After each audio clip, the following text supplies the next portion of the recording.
Blog start. ଚାଲନ୍ତୁ ଦେଖିବା ଗୋଟିଏ ନୂଆ ଜାଗା। ଆପଣଙ୍କୁ ବ୍ଲଗ୍ କେମିତି ଲାଗିଲା କମେଣ୍ଟରେ ମତାମତ ଦେବେ। ଭିଡ଼ିଓ ଭଲ ଲାଗିଲେ ଲାଇକ୍ କରିବେ,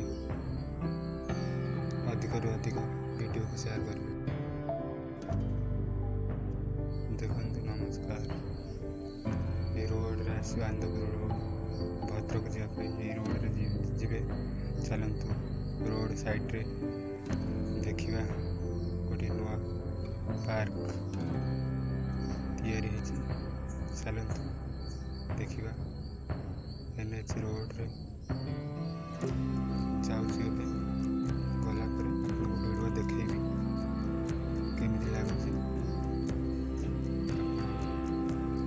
ବ୍ଲଗ୍କୁ ଦେଖି ସାରିଲା ପରେ କମେଣ୍ଟ କରି ଲାଇକ୍ କରି ଭିଡ଼ିଓକୁ। ଚାଲନ୍ତୁ ଏଇ ସେଇ ଜାଗାଟା ନୂଆ ଗୋଟେ ପାର୍କ ଆନ୍ଦପୁର ରୋଡ଼ ସାଇଡ଼ରେ ତିଆରି ହେଇଛି। ଚାଲନ୍ତୁ ପାର୍କ ଭିତରେ ବୁଲିବା। ନୂଆକୁ ତିଆରି ହେଇଛି, ବସିବା ପାଇଁ ଷ୍ଟାଣ୍ଡ କରାହେଇଛି। ଭିତରେ ବୁଲିବା ପାଇଁ ଦୋଳି ଅଛି, ଛୁଆମାନେ ଖେଳିବା ପାଇଁ। କେତେ ସୁନ୍ଦର ଭାବେ ତିଆରି ହେଇଛି ପାର୍କଟା। ଲେଖା ହେଇଛି I love ଆନନ୍ଦପୁର।